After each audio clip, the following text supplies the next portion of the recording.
For the love of diapers. Hello, my name is Matthew. 10 years ago, I used to have to wear goodnight's diapers to bed because I wet the bed. One day my mom and I went on a vacation together. This was when I first became fascinated with wearing diapers. On the trip that we went on, we wound up sleeping in the same bed, because I was young, and it was cheaper for my mom. When my mom was checking in, I went to use the restroom in the hotel lobby. When I was in the restroom, a toddler was having his poopy diaper changed. After I got out of the restroom, I went to get the keys to our room from my mom since my mom had to go and get her stuff out of the car. Mom went out to the car. Before heading to the hotel room, I went back into the lobby restroom, took the poopy diaper out of the trash, and put it in my bag. Then I went and took my stuff to the room. I made sure that the poopy diaper was in a bag hidden in my bag. My mom then came up to the room and we relaxed in the room for a while. Later on, when my mom went to the pool, I smeared some of the poop from that diaper on one of my goodnights. I then threw away that diaper, in the trash, in the hallway. Then I hid the pair of goodnights in my bag. Finally, it was night time and time for bed. While my mom was in the bathroom, I put those poopy goodnights on, my pajamas on, and went to bed. When my mom got into bed, she kissed me goodnight and we went to bed. It was fun sleeping in the messy diaper. The next morning came, and because my goodnights leaked, the bed wound up getting wet. My mom immediately felt herself and said, "Honey, I'm soaked." She then asked me, "Did you wear your goodnights to bed?" I immediately told her that I did. So anyways, we were still in bed. I then felt the back of my diaper and said, "Oh no." My mom immediately asked, "What is it, honey?" I then replied and said, "I pooped my pants." My mom then said, "You pooped your pants?" She then said, "It's okay, honey, these things happen." She then went into the bathroom with me to help me get cleaned up. When I got into the bathroom, I immediately threw my pajamas and my goodnights off. My mom then saw the mess I made and said, "Oh honey, you must have really had to go poop. Let's get you cleaned up." You could tell she did not like the smell, but she was so happy when I was cleaned up. So we were done in the bathroom and I immediately thanked my mom for cleaning me up. I also apologized for pooping my pants. My mom said, "It's okay, honey, don't worry about it." I never took a dirty diaper out of the trash like that again, but that experience, and having to wear goodnights to bed, is what got me fascinated with diapers.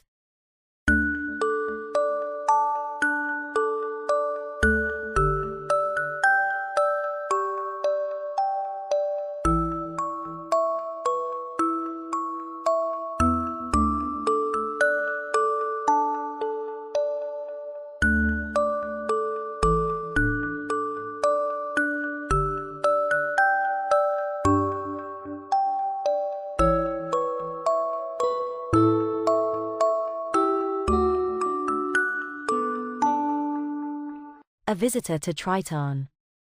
I looked across the Manhattan skyline and watched streams of aircars travel at the various levels of the city. "It is good to be back on Earth, Doc," I said, "but I still miss that girl I met back on Triton." "Lie down on the couch and tell me about her," said Dr. Emily Gleason, the shrink that the Navy forced on me. "Why should I?" I asked.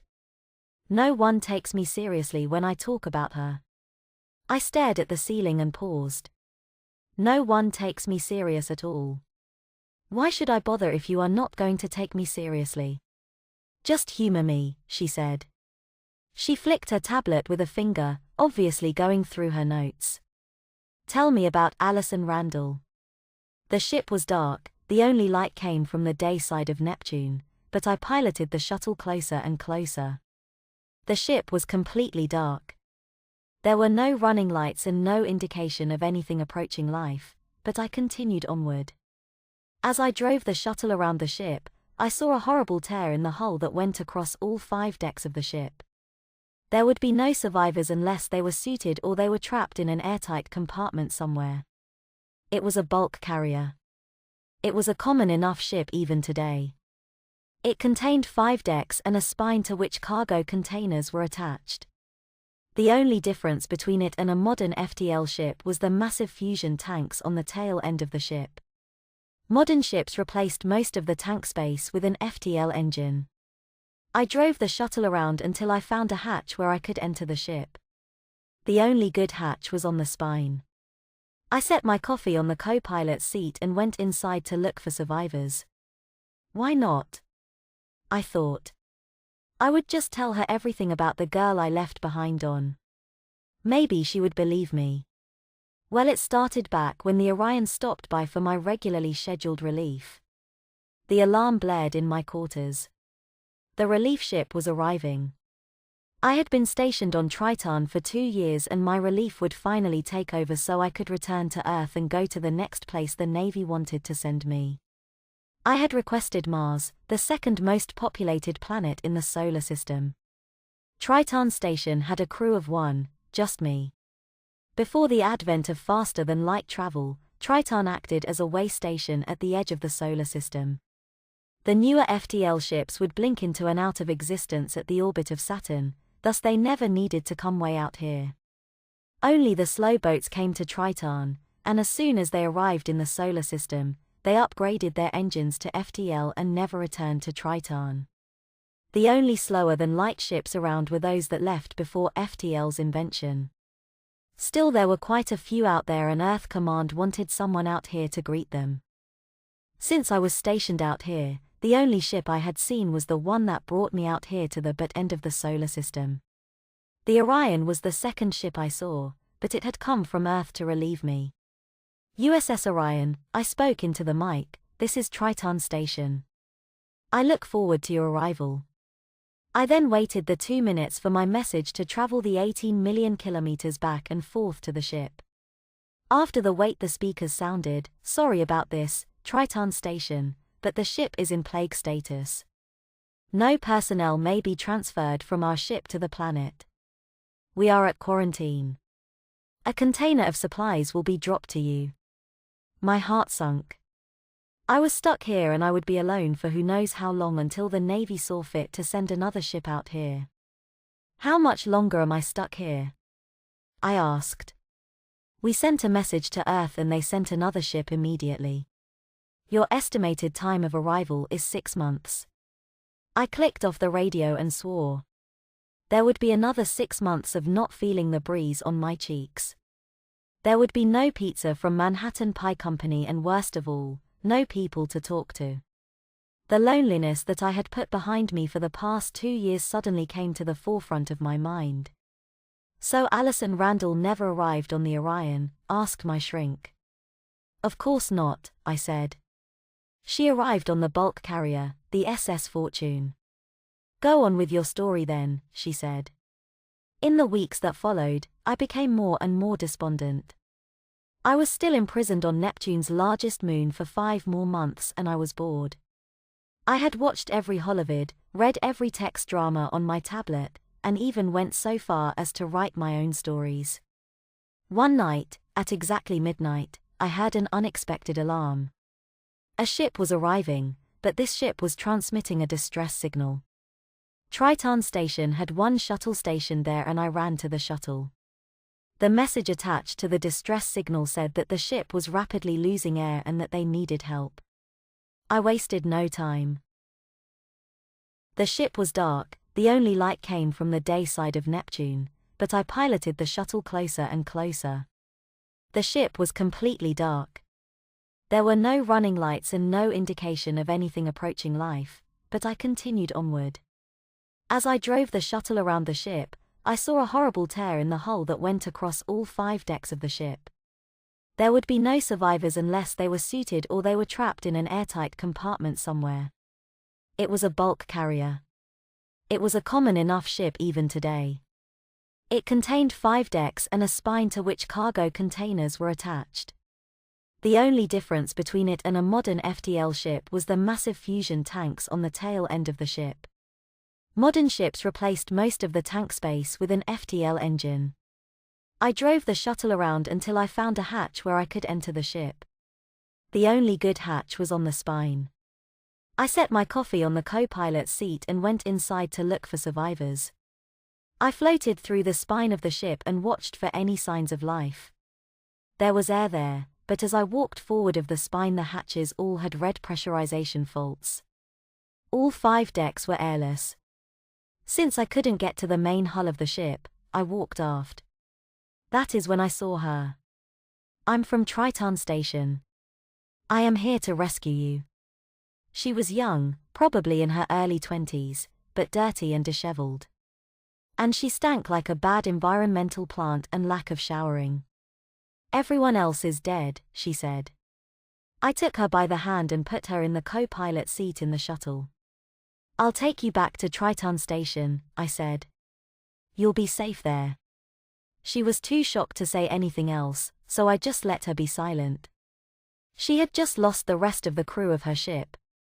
Dr. Emily was tapping her tablet and looking up stuff while I talked. I knew she was not just taking notes. What are you looking up? Just reviewing your log for the incident, she said. Oh. But, Dr. Emily started to say. She must have thought better of it. Just finish your story. Allison sat in silence on the way back to the moon's surface. I thought I saw a tear in her eye, which was only natural since there were no other survivors on her ship. However, the tears were there for another reason. I pulled the shuttle into the dock and went toward the airlock and motioned her to follow me, but she wouldn't move. Come on in, I said. There is food, clean clothes, and showers.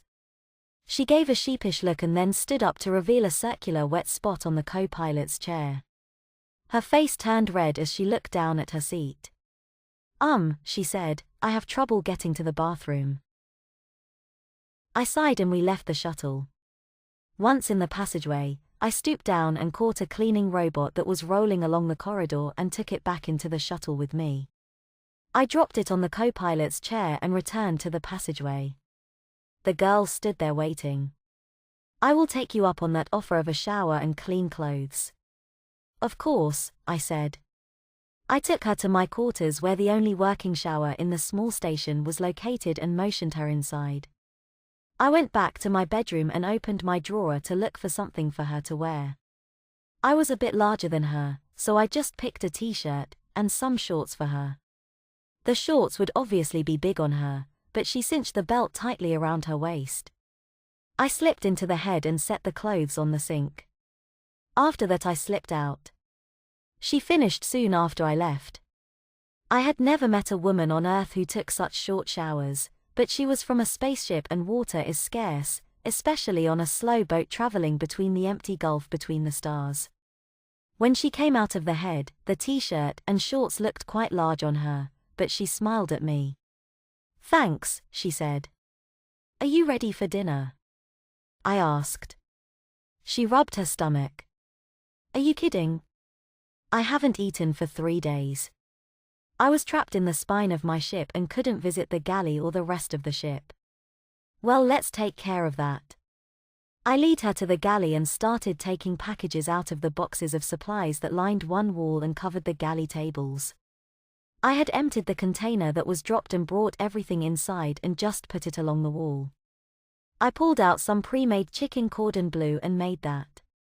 In all I made 4 servings, figuring that we would probably each eat 2. I was hungry too. She took a bite and then began to hungrily shovel in the food. This is so good, she said. She paused to take a drink of Kool-Aid and then shoveled more into her mouth. These are space rations, I said. They are not really considered the best of cuisines. These are new rations then, she said. Our food has to last years and I bet you these would taste bad too if they were in storage for decades, even with the effects of relativity. Yes, I guess so, I agreed. I don't think I could stand to be on a ship that long between ports. It's tough, she said. I am on my first push out from Epsilon Eridani. We were to go right back after stopping at Earth, but 40 years will have passed when it's only been 4 years for me. My parents will be in their 90s. The trip after that, I would have been visiting my sister's great-grandchildren. I wanted to be a spacer though and signed on with the first ship that would take me. Wow, you must have just left before, I started to say. She put down her fork. Before what? She asked. I don't know if I should tell you, but I will. About 20 years ago ships started getting faster. You could have been home already. How fast? She asked. She picked up her fork again and took another bite. She had a look of relief on her face. I thought something horrible had happened. Faster than light, I said.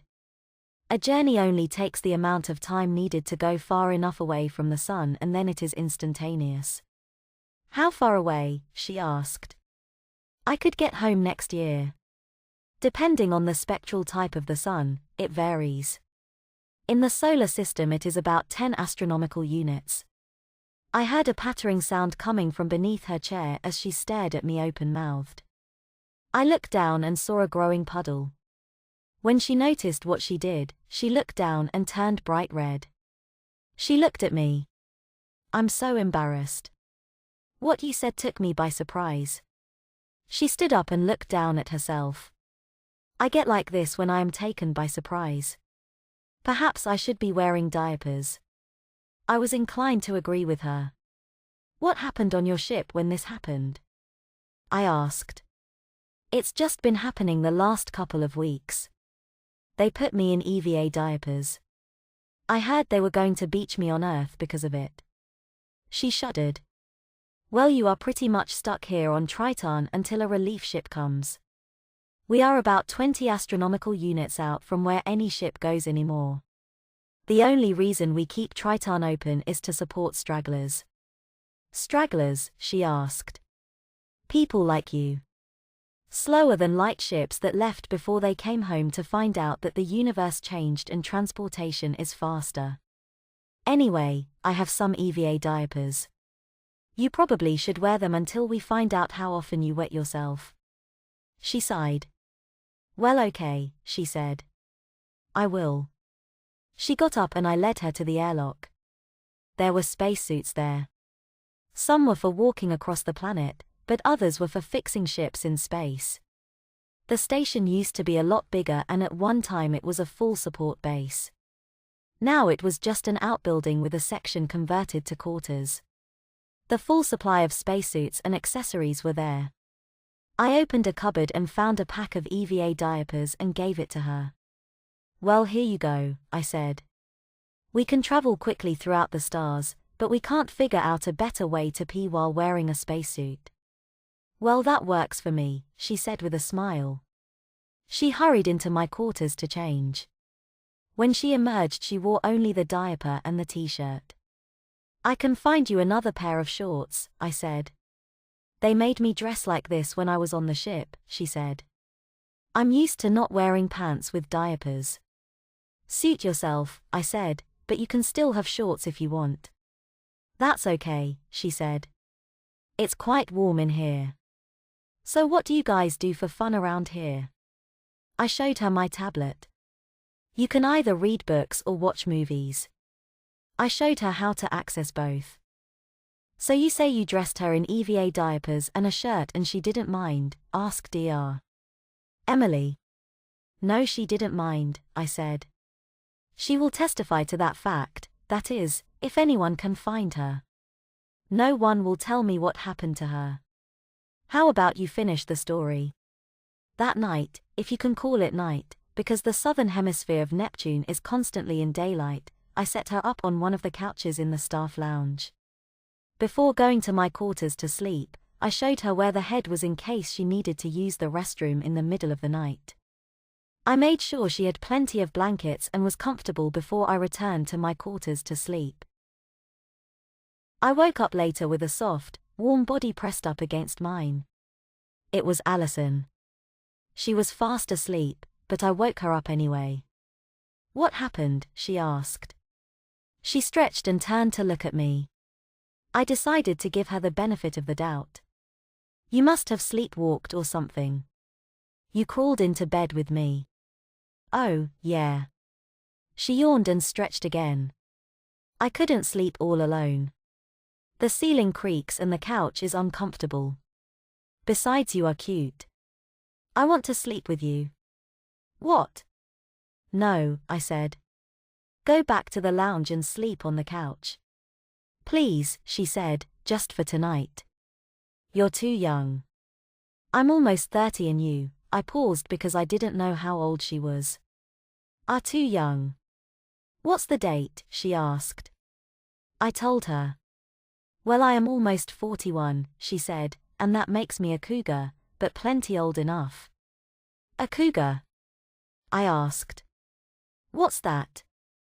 Never mind, she said, I am plenty old to share your bed. I only look 22 because that is my subjective age. My objective age is 41. Besides, we are just sleeping. Fine, I said, but tomorrow night you are going back on the couch. Okay, she said. I turned and went back to sleep. She never did go back to the couch in the 5 months we waited for the relief ship. I woke up late the next day. Allison was gone. I figured she was in the bathroom, but I didn't hear water running. I got up and went inside and looked around. She wasn't there. I wondered where she could have gone. I was about going to do a tour of the station, but then I heard a thumping sound coming from the galley. I raced to that compartment to see if she was okay. She was standing on counter wearing just her EVA diaper and t-shirt. She held a bunch of food containers and was stacking them in the cupboards.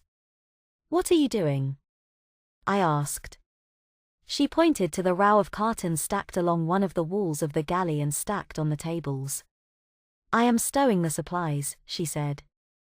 I am also rotating the stock here. We might have to stretch the food a bit since we have 2 people here and your planners only plan to supply the base for 1. There is plenty here, I said. I agree, she said, but I didn't find that out until I started to inventory the food. Although if worse comes to worse and we are out here longer without resupply, we can take the shuttle back up to the Fortune and raid the galley there. You got proper suits and stuff, and according to the chart, the Fortune is in a stable orbit of Neptune. I looked around. She made a lot of progress on unpacking the food supplies. You've thought quite a bit about this, I said. She reached for my hand, which I took, and then jumped from the counter. Of course, she said. I also should try to earn my keep. I was pleased her restocking effort, but I also felt a little guilty for not doing it myself. It was not like there was anything else for me to do and I was required to restock instead of letting the supplies sit in the hallway. The only thing I had done besides parking the dry goods on the tables and against the wall was pulling the pallet of frozen goods into the freezer. That evening we ate a feast. The proper ingredients were easier to find and Allison gave the meal a woman's touch. We even had a salad before the meal and she had crawled through the frozen foods to find some ice cream for dessert. She stuck her fork in the lettuce and held it up. This is pretty good, she said. Where do you get green lettuce? I said, all lettuce is green. That is how it grows on Earth, except there it is greener and not freeze-dried. Lettuce is black on Epsilon Eridani 3. Most plants are black there. You can only see the amazing color patterns if you wear infrared glasses. Most animals and insects see in infrared on Eridani 3, so no plants are really colorful to humans. Sounds depressing, I said. Well, I grew up that way. How much difference can colorful plants make? She asked. Women like to get colorful flowers, I said. In fact, my wife used to love it when I brought her flowers, especially when there wasn't a holiday. I brought them to her because I loved her. A wave of disappointment washed across Allison's face. You're married. She died in an aircar accident, I whispered. It was all I could do not to cry. We argued the last time she and I spoke, and now she is gone. I'm so sorry, said Allison. She paused for a moment, but apparently thought it was okay to say what she was going to say. I know how you feel. I argued with my parents before I left on the Fortune. With time dilation, I thought I wouldn't see them again. I don't know what happened to them or anyone else I left behind. I felt guilty about it for the whole trip to Earth. That's probably the reason I started wetting.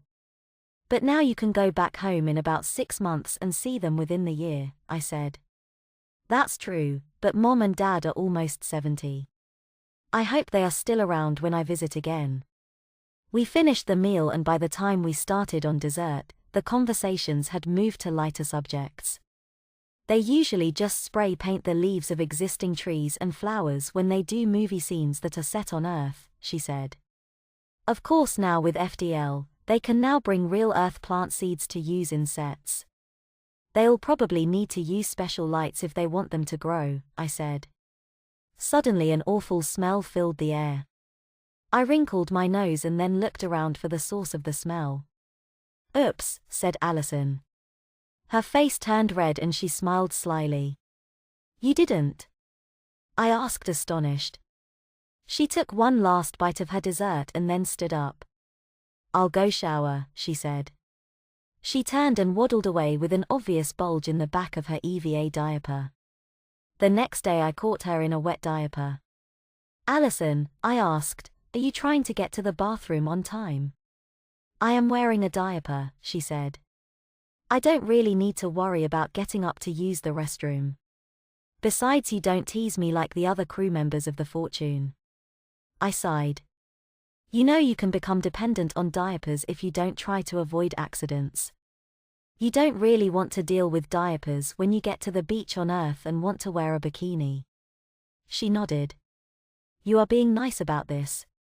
I still might have accidents, but I promise I'll try to make it to the bathroom. Good, I said. That is all I ask.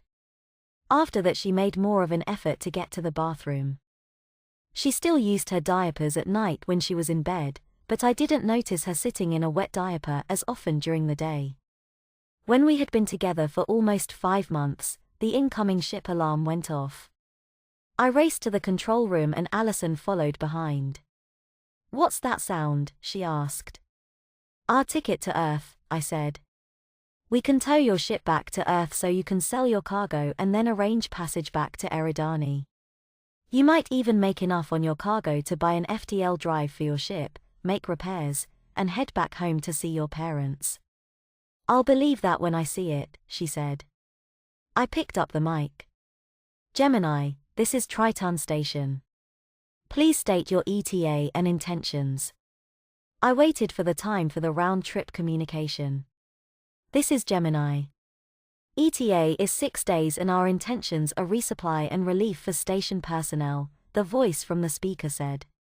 There is a straggler ship in orbit around Neptune, I said. Will a trip to tow it back to the inner system be possible? I asked. The ship's hull was breached and most of the crew were killed, but one surviving crew person was evacuated to the station. Will passage for her be possible? I waited for the communication lag again. Yes, said the transmission from Gemini, we'll clear some room for an additional passenger. Hear that? I said as I turned to Allison. I told you they would. My voice trailed off.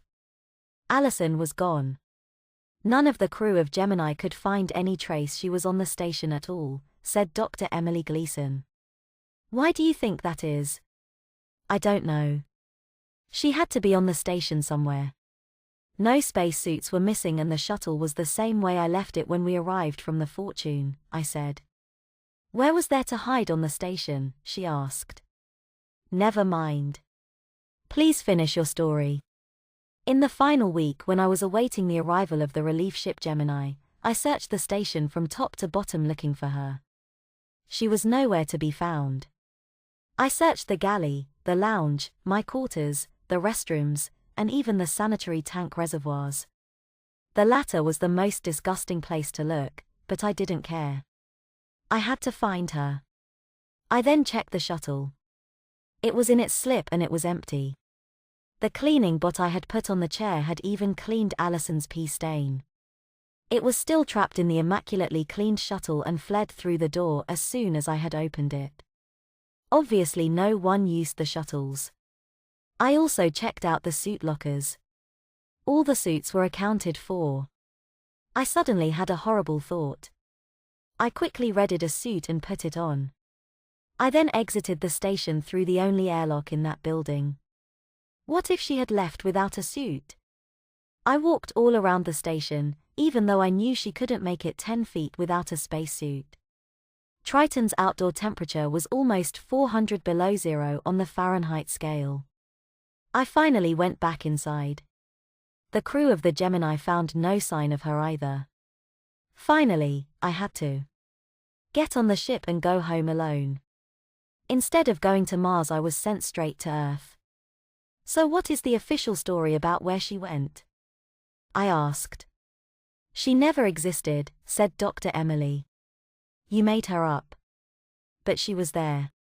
I saw her. If she didn't exist, then who put away the supplies? Who did the deep cleaning of the station? Who did I talk to for almost 5 months? It was a ridiculous idea. The Alison Randall did not exist. I suppose you are going to say that the SS Fortune doesn't exist. No, said Dr. Emily, I'm not. I am going to say that Alison Randall never came down from the Fortune once you saw her. She pushed a button and a wall panel moved aside, revealing a view screen. Watch the view screen. A camera moved around the inside of the SS Fortune. The floating camera came to a door that said, Spine. An arm reached up and opened the door to reveal another airless compartment beyond. Inside, a body floated. The figure was frozen in the moment that air had escaped the compartment. She was trying to pull on a spacesuit but hadn't got it pulled up higher than her legs. She only wore a t-shirt and an EVA diaper. They all died 2 months before they reached Neptune's orbit. That's Alison Randall floating there. She was dead all along. Your brain pulled her image off out and used her so you wouldn't have to think about your loneliness. It can't be, I said. Who wet the co-pilot's seat in the shuttle? Surely the video log in the shuttle caught that. It did, said Dr. Emily. It showed you knocking your coffee over onto the co-pilot's chair. She pulled up another screen and I saw the coffee cup fall over and create a circular wet spot on the chair. No, I said. It's not her.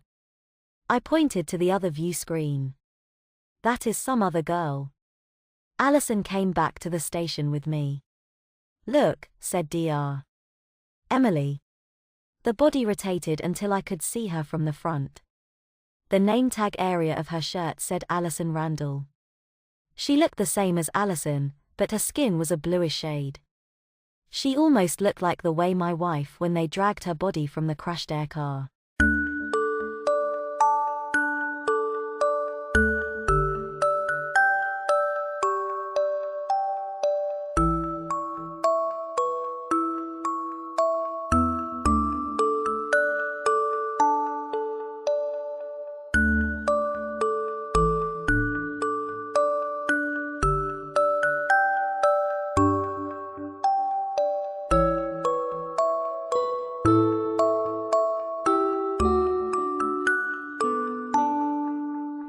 The blizzard.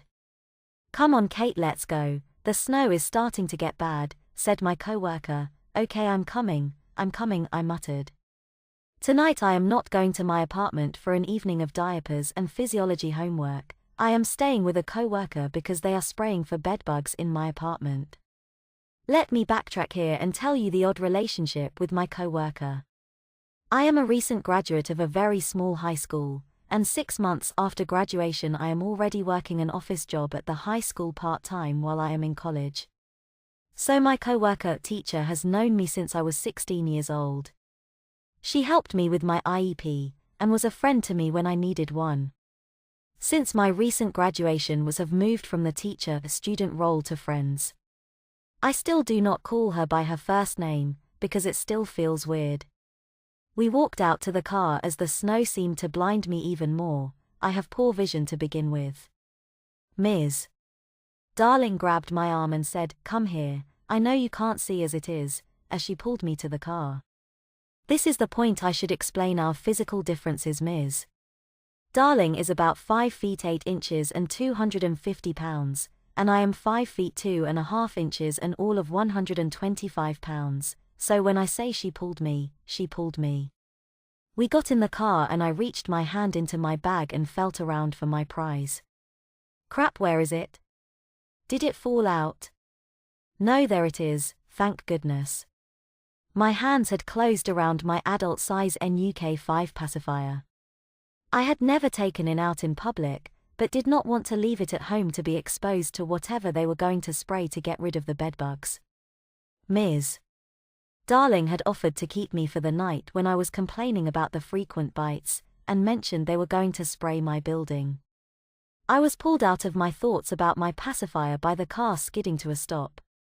Here we are, kiddo, home sweet home. We jump out of the car into the blizzard and run inside. Wow, I knew she had a six-figure job, but I didn't know what kind of house a six-figure job bought. I set my bag by the stairs and looked at the living room around me in awe, leather furniture, artwork on the walls, and a TV big enough even I could see what was happening. Sure puts my efficiency apartment to shame. Come into the kitchen, hun, I hadn't even noticed Ms. Darling had continued walking and I was standing alone in the living room. I slowly walked to the kitchen and barely had time to keep my jaw from dropping to the floor. In front of me was a kitchen of any cook's dreams, stainless steel appliances, granite countertops with lots of room, and even a freestanding island just for food prep. I took a catering class for most of my high school career, so Ms. Darling knows I love to cook, so she filled me in on where everything was in the kitchen. Well, little lady, I know you can cook better than me, so would you like to wow me with one of your dishes? Sure, I said, you took me in for the night, so it's the least I can do. Ms. Darling left the room to do some work on the computer, and I started to cook. I set to work looking through the refrigerator to find what ingredients I had to work with. After looking at all my choices, I decided chicken cordon bleu and green beans were on the menu tonight. I set to work and in no time the smell of chicken and green beans were wafting their heavenly scent throughout the house. Ms. Darling walked back into the room just as I had started to look for plates. Smells really good, Kate, for not being able to see much of anything. You sure do make some good food, Ms.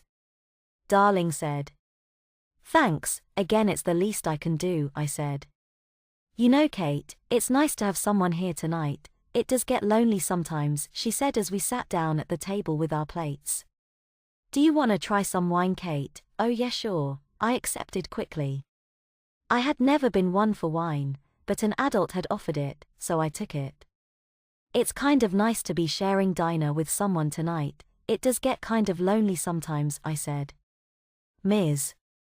Darling was well into her 50s, and had never married or had children. She was a strong-willed woman with a doctorate in special education and had worked her way up into a high-paying respectable position. Education and work were always a priority, so finding someone special just seemed to fall to the side, and now in her late 50s it seemed as if she was content to remain unmarried. We ate dinner slowly as we talked about happenings at the school, and talked about how college life was going for me. I had recently moved into town by myself back in July so I could attend college in August. I had rented an efficiency apartment and used my social security to get by until my old high school approached me with a position. I now had a bit more money to have fun with, and was happy to be back at my old high school part-time. It was hard living alone sometimes, so I was happy to spending the night in a house with someone else. Well, kiddo, that was some of the best home-cooked food I have had in a long time, said Ms. Darling. Sure, no problem, I love doing it and cooking for someone else is always fun, I said. We walked back into the kitchen and Ms. Darling took my plate and put it in the dishwasher. We both looked out the window at the snow continuing to fall. You know, Kate, you may not believe this, but when it snows like this I like to play in the snow, said Ms. Darling. What, no way, that's awesome. We should go play in the snow, I exclaimed in excitement. We both quickly walked back into the living room and put on coats, hats and gloves, but Ms. Darling stopped me at the door and pulled my hat down a little further on my head and tugged a little at the zipper on my coat. Come on, I'm 19, I can dress myself, I said. I'm aware of that, but I'm just making sure, she said. After my clothing was to her liking, she opened the door and we were out into the Ohio frozen tundra for some fun in the snow. Ms. Darling was right down into the snow making a snow angel. I laughed as I watched her act much younger than she actually was. I jumped on her and we started wrestling in the snow. At this point my small bladder started to inform me that drinking wine was a bad idea. Granted, I had always had a small irritable bladder, but the wine seemed to make its way through me in no time. At the point Ms. Darling had my pinned to the ground, I started to squirm. "Okay, it's too cold," I said, "can we go back in?" I said, hoping she would get off me. "What you want up cause you're losing?" she asked, laughing.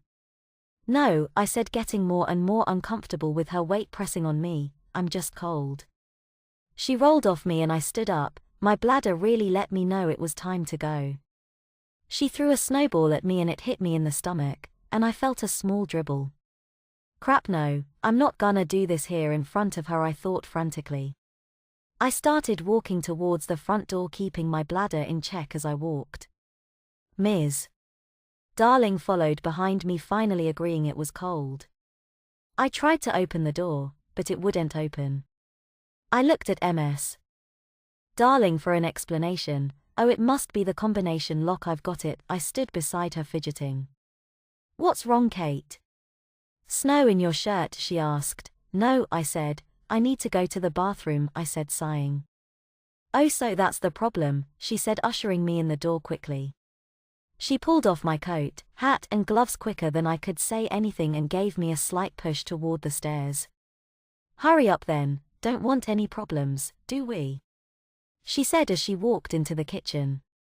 I didn't answer as I scooted my butt up the stairs in search of the bathroom. "When you're done, come back down, I'll make some hot chocolate," she called out. "Okay, I will," I yelled, finally finding the bathroom door. I walked in, shut the door and quickly made my way to the toilet, surveying the damage to my SpongeBob panties. "Just a little spot, nothing anybody will notice." I flushed the toilet and went to the sink. I looked at my reflection in the mirror. Ice blue eyes and white hair. Yes, my hair is white due to a genetic defect. It makes me look different, but I love the color, because it's so different. It was my inspiration for my username on the ABDL websites I so frequently visited.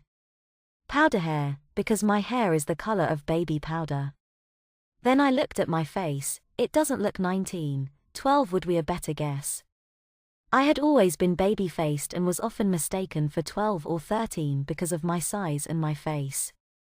In my ABDL world I loved it. In my adult world it left me always trying to prove I was a grown-up, even if I didn't look the part. I reached for the soap and found the hand pump empty, so I looked under the sink for some more. I reached in and felt something that made my heart skip a beat. Could that be? Is it? I pulled out from beneath the sink none other than a size large bambino diaper. Large, that would be Ms. Darling size, I thought. So does this mean? Is Ms. Darling an AB? I sat there on the bathroom floor examining the diaper in my hand. The soft thick diaper that I had come to love was here, under the bathroom sink of my teacher, and it was her size. I looked under the sink and lo and behold there was the package that the diaper had come from. There were a couple missing from the open pack. There was also a container of Pampers Swipers, Johnson's baby oil, and Johnson's baby powder. So she at least does it up right. Now how the heck do I approach this subject? Everything all right up there? Crap, how long have I been up here? Yeah, I'm good, I'm coming, I yelled as I threw the diaper back under the sink and shut the door. I quickly walked back down the stairs and into the kitchen, trying not to look like anything was different. I walked into the kitchen as Ms. Darling sat 2 mugs of hot chocolate on the table. As she was digging through a cabinet looking for marshmallows, I took a seat and tried to steal a glance at her behind to check for padding, but my poor vision just wasn't allowing it. How in the world do you ask somebody something like this? Do I just come out and say, "So Ms. Darling, are you an AB? Crap, I don't know. You sure you're all right, Kate? You go awful quiet," she asked. Yeah, I'm alright, hold on a second, I just wanna show you something. Inspiration had struck. I ran back into the living room and picked up my bag and plunged my hand in searching for my prize. Upon finding it, I jammed it in my pocket and walked back into the kitchen. Okay, Ms. Darling, I'm just gonna lay this all on the table. I pulled the NUK5 out of my pocket and set it on the table between us. Does this mean anything to you? Well, here goes nothing. She let out a small gasp and I'm sure she had an expression of shock on her face. Is that yours, Kate? She asked in a voice that was calm, but laced with a trace of excitement. Yes, it is. I found a bambino upstairs under the sink. I have to ask you, are you an AB too? I asked with an excited breath. Yes, I have been for as long as I can remember, but when I was younger there was no internet. I only found out what exactly I was in 1995 when I get the internet here at home. When I was a teenager I would sneak cloth diapers from my little brother. I was a bit smaller back then. I felt like I was all alone and the only weirdo that liked diapers and baby things. Over the years I came to accept who I am, but when I got the internet I found out there were others like me and I was not alone. I started buying disposables back in the 80s, but I still enjoy my cloth diapers. I order bambinos because they are the nicest disposable I have ever used. I have a few of those pacifiers as well as some other things I would like to show you, but first tell me, how long have you been an AB? I can remember liking diapers since I was about 6. I remember walking through the aisles at the store looking at all the diaper packages and wishing one of them was for me. I used to take diapers from cousins, and when I get old enough I would take them when I was babysitting. Now that I moved out of my parents' house I have been able to order a sample of bambino diapers and went to the medical shop near my apartment. I got this pacifier, and a few bottles. Some of clothing has childish features because I can wear some of the girls' XL clothing. That's about it, because I just started this job and I want to be able to pay money towards my student loans before I start buying bigger packs of bambinos and more baby stuff. We both sat there, trying to make sure neither of us were dreaming. How in the world, of all the people I know, the last one I would expect to be an adult baby? It's Ms. Darling. She is so proper, and just. I really didn't expect this and I'm sure she didn't either. She finally broke the silence. Since we both know a lot more about each other, there is a room I would like to show you, Kate. I nodded and let her lead the way upstairs. We went upstairs and walked down the right side of the hallway, which was a significantly longer hall, and walked all the way to the door at the end and stopped.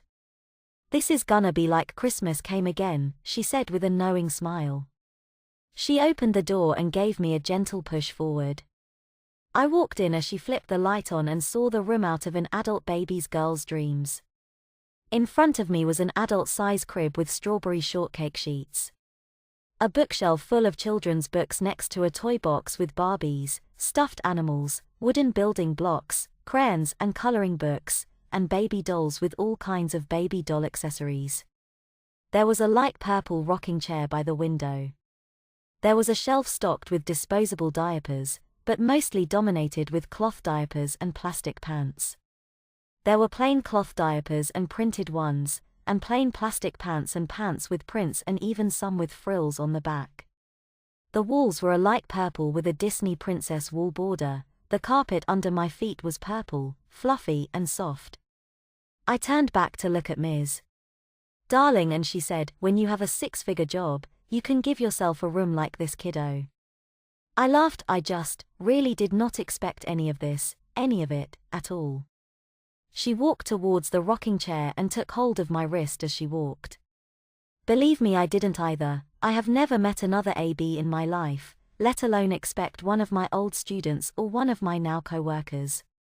She pulled me into her lap and I resisted slightly at the close physical contact. I'm not gonna hurt you, don't worry, she said reassuringly.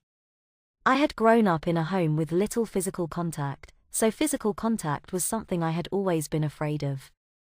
I gradually relaxed and sat on her lap and she started to rock the chair back and forth. You know, Kate, I've wanted to try my hand at being a mother for a while now, but I'm well past childbearing age. Would you let me try with you? I smiled. You're an AB, but you want to be a mother too. I thought you would want somebody to be your mother. Well, for a while I wanted a daddy, but I think I'm just happy acting as a child by myself. There are some ABs that are happy acting it out by themselves. I am happy to change my own diapers and make my own bottles and play with my toys. Well, I've never really considered the idea of a mommy, but I would be willing to let you try your hand at being a mother, I said, looking at her face. This close-up I could actually see her face, her brown eyes looking into my crystal blue eyes. I think it would be fun for both of us. All right, then let's get started, she said, lifting me off her lap and standing me up as she walked over to the closet. Man, I didn't know she was that strong. She walked over to the closet and opened the door. I happen to have some medium disposables in here somewhere. You could wear the cloth, but the plastic pants would be too big, and all the disposables on the shelf there are too big. She continued to move things around in the closet, and there is no way we are going out in that blizzard to a store, she added as an afterthought. I wandered over to the window and pulled the sting a little on the purple mini blinds so I could look out a little better. The snow was still falling and it was starting to get darker out. Yep, it's still coming down, I said, more to myself than to her. I was starting to get a little concerned at the amount of snow coming down. Found them, she exclaimed, holding up a white package that I could not read the writing on. She reached behind the diaper shelf and pulled out a large changing mat and took out a bottle of baby powder. She sat down on the fluffy carpet with these items and looked over at me. Get your butt over here, kid. I walked over and she gently pulled me onto the floor. She gently pushed me onto my back so that I was laying on the changing pad. She untied my shoes and set them aside, then moved on to my pants. Are you comfortable with this? She asked. For the most part, it's usually just me doing this, so I'm a bit uncomfortable cause I'm not used to it. She gently unbuttoned and unzipped my pants and slid them down my legs and off my feet. After sitting them aside, she carefully put her hands on my underwear. I flinched slightly, but remained still. She stopped. You're sure, as I'll ever be. She pulled my underwear off and set them aside and busied herself pulling a diaper out of the package. I see we did have a bit of a problem earlier, she said, remarking on my slightly damp panties.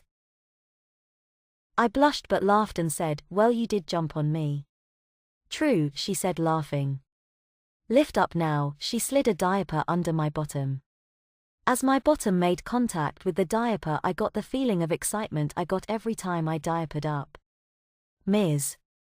Darling smiled knowingly as she generously sprinkled baby powder on me and the diaper. What have I got on?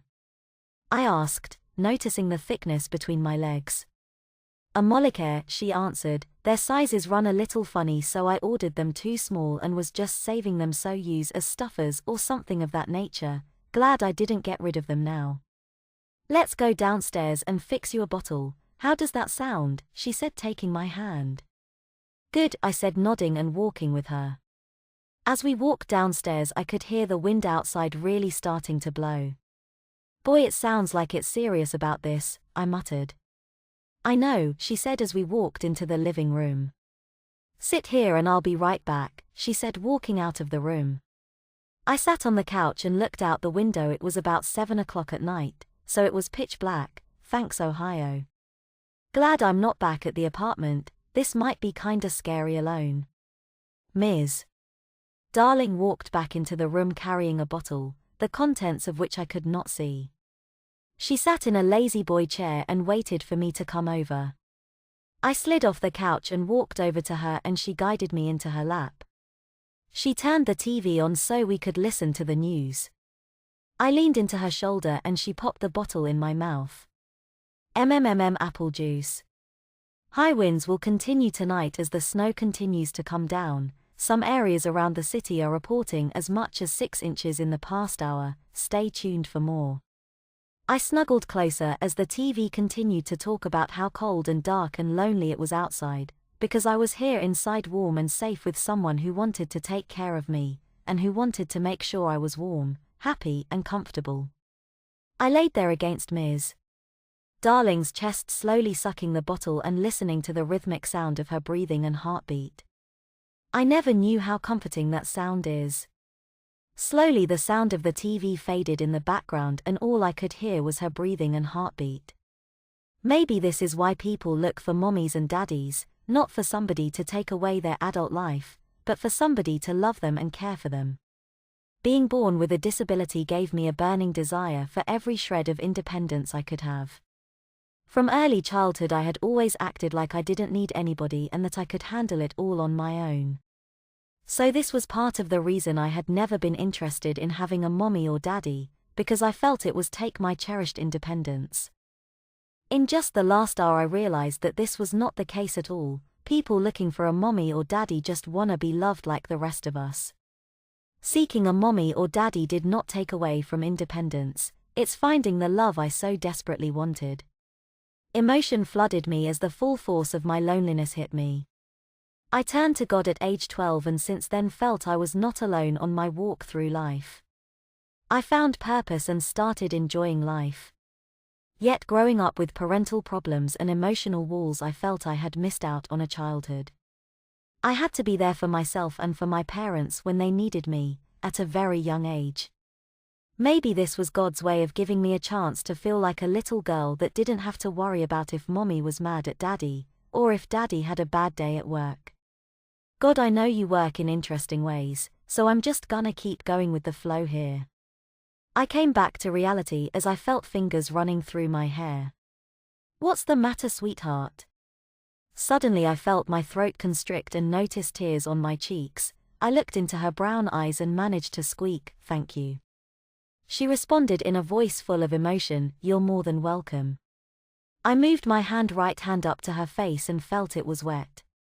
"Thank you, God, for helping us both. We need this, thank you." I moved my hand down to her shoulder and wrapped my arm around her neck.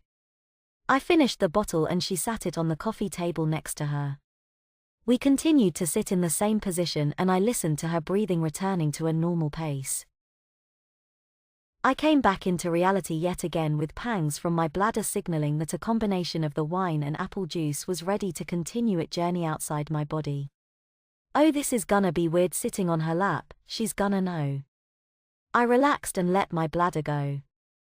I felt a nice warmth spreading into sensitive areas as the diaper absorbed my pee into the padding. "Good girl," she said as she continued to run her fingers through my hair. Dang, was it that obvious? Well, I know these diapers can take more, but I think a bath would be in order. How does that sound? A bath? I don't remember the last time I took an actual bath. Shower daily, yes, but a bath, why not? Okay, I said with slight apprehension. We will only go as far as you are comfortable with. If you prefer, I can wash your hair, arms, and legs and you can do the rest. Would that work? She said. That sounds good to me, I said in a more confident voice. She placed her hands under my arms and stood me up. She took my hand and we walked back upstairs, down the hall and into what must have been the master bedroom. I have one of the jacuzzi tubs, I think you would enjoy that, she said. Oh yeah, sounds great, I said with excitement. I have baby shampoo and baby wash in my bag, I said. Oh, don't worry, I have more than enough, she said as she turned on the tap and walked out to the hall closet to get towels. As the large bathtub was filling, she took my hand and gently pushed on my shoulder to indicate she wanted me to lie on the floor. I laid on the soft rug in front of the bathtub. She made quick work of my shirt and bra. She waited about a minute more before removing my diaper, so I wouldn't be laying there naked waiting for the tub to fill. When the tub was full enough, she untapped the diaper and pulled it out from under me, taped it up and set it aside. She took my hand and helped me into the tub. I did not notice her adding bubble bath, but sure enough I felt the foam once my foot touched the top. Oh, bubble bath, I said with excitement. Well yeah, do you know me to do anything halfway? She asked laughing. No, I don't, I said as I sat down in the bubbly water. I made quick work of cleaning my more private areas and Ms. Darling started washing my hair. She moved her hands in small circular movements, almost like a massage. I breathed a small sigh and felt the warm bathwater around me. My sense of touch had always been one of the most important to me, since it helped fill me in on some of what I was visually missing. So between the warm water surrounding my body and the feeling of her fingers making circular motions on my scalp, I was again lulled into a comfortable daze. Reality came crashing back to me in the form of her spraying me in the face with the shower hose. I jumped and started coughing and joined in her laughing. She rinsed my hair and gently washed my arms and legs. She pulled the plug on the tub and the water seemed to drain as quickly as it had appeared. She turned the shower hose on once more and I stood so my body could be rinsed. She took my hand again as I stepped out of the tub. A large towel came into my field of vision as she wrapped it around me, and then wrapped a smaller towel around my hair. "All right, let's see if that exercising is going to pay off," she said as I suddenly was lifted into the air. "Feels like it," I said as I laid my head on her shoulder as she walked down the hallway back to the nursery. "Now you are going to have to wear your pajamas, because all of my footed sleepers will be too big, and we can't have you wearing only a diaper, it's too cold for that," she said as she stood me in the nursery and walked downstairs to retrieve my backpack. She walked back into the room with my opened backpack in one hand and my flannel pajamas in the other. "These are a bit boring for a little girl, but they will have to do for now," she said as she walked over to the changing mat that was still lying on the floor. I walked over and lay down. She lowered the sides of the towel so that I was lying naked. My hands moved instinctively to cover my chest. "It's okay, I'll be quick," she said in a calming voice. "I know it has to be a bit chilly as well." "True that," I said, noticing the chill on my still damp skin. She slid the diaper under me once I had raised my bottom off the mat. She generously applied the baby powder and taped the diaper snugly shut. I sat up as she reached for my pajama shirt. She slid my left arm in and then my right arm and buttoned the shirt up the front. I stood up and she held out my pajama bottoms for me to step into. I did this while grabbing her shoulders instinctively for support. "I think it's time for little girls to be getting to bed. It's already 10 p.m, she said as she walked me over to the crib. "Sit here," she said as she walked out of the room. "I'll be right back." I sat down on the edge of the crib mattress, realizing for the first time that night how tired I really was. She walked back in the room and went over and sat in the rocking chair. I slid off the mattress and walked over, climbing into her lap and settling against her shoulder. I felt a rubber nipple touch my lips. I happily took my pacifier from her hand and began sucking on it. We sat quietly for a few minutes rocking before I took out my pacifier and spoke. "You've been a good mommy so far," I said, looking into her face. "Thank you, baby girl," she said, tearing up again. I put the pacifier back in my mouth and closed my eyes. Once again I gave in to the input from my stronger senses. Her breathing and heartbeat, and the rocking of the chair were putting me to sleep. We sat there for a few more minutes and I was unsure if I was awake or asleep, but I felt myself being lifted into her arms. "Good night, sweetheart," she said as she lay me in the crib and pulled the blankets around me. I managed a soft moan in return. She gently kissed me on the forehead and quietly walked out, leaving the bedroom door open. God, tonight has been so great. I never thought I would thank you for bedbugs, but here I am. If it weren't for the bedbugs, none of this would have happened. Why does it have to end tomorrow morning when I go to school and she goes to work? Well, I'm gonna trust you. It's in your hands. Thank you, Jesus, for this day. I pray in Jesus' name. Amen. I awoke a few hours later for multiple reasons. I had a full bladder, I was thirsty, and I was absolutely freezing. I took care of my bladder first, enjoying the warmth I temporarily generated from my bottom, and then I noticed a baby bottle of water lying next to me, so I drank until I was no longer thirsty. I tried to warm myself up by snuggling deeper into the blankets, but it just wasn't working. I continued to shiver. I'm sure you could see my breath. The wind started blowing harder and finally I could not take the cold anymore. I sat up on my knees and opened my mouth just as Ms. Darling walked into the room wearing a thick bathrobe.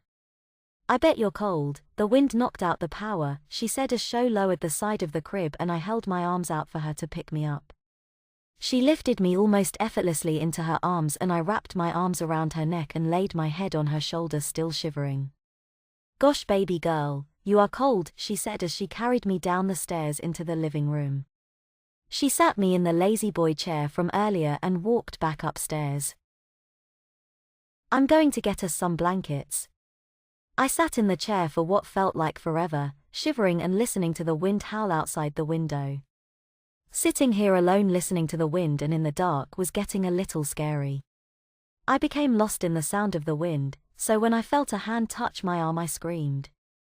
It's okay, it's just me, Ms. Darling said as I stood up to let her sit down. She pulled me into her lap and I immediately leaned against her as she covered us both with a thick blanket. She gently rubbed my back as I started to warm back up. I was warm and comfortable, and nothing could hurt me. The only sounds I could hear were her breathing and heartbeat. I felt my pacifier being pushed into my mouth, so I took it. I drifted off to sleep in no time. I awoke the next morning to my cell phone ringing in on the kitchen table. Dan, I haven't looked at that phone since yesterday afternoon. People probably blew my phone up last night.